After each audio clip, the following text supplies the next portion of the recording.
Le monde moderne. Des dizaines de milliers de data centers répartis sur les 5 continents. Plus de 800 milliards de gigaoctets échangés chaque seconde. Une économie numérique de 15 000 milliards de dollars suspendue à un réseau tentaculaire.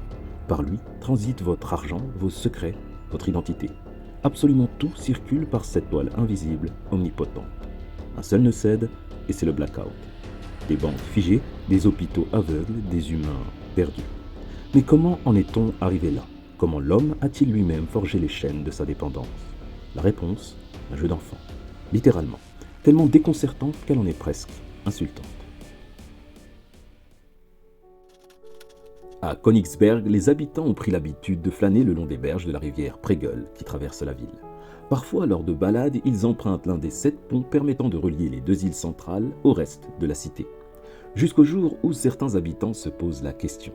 Peut-on traverser tous les ponts une seule fois sans jamais repasser sur le même ? Une question qui semble simple, ludique.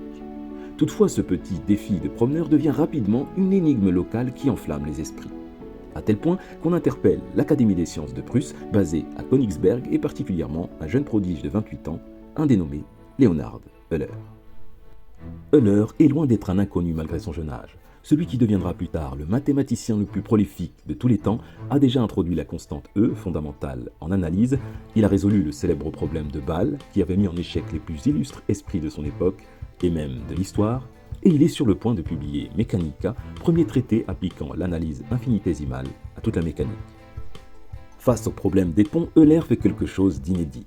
Il formalise la question dans ce qu'on appelle aujourd'hui un graphe. Il symbolise les terres par des sommets et les ponts par des arêtes, puis prouve mathématiquement qu'aucun circuit n'existe pour une telle configuration. Avec cette démonstration, il vient de créer un nouveau pan des mathématiques, la théorie des graphes. Ce domaine, né d'un simple jeu de promeneur dans une petite ville de Prusse, permettra plus tard l'avènement des réseaux informatiques, d'Internet, des télécommunications, des réseaux électriques, de la logistique mondiale, des marchés financiers, de la cybersécurité et aujourd'hui de l'intelligence artificielle. Et voilà comment est né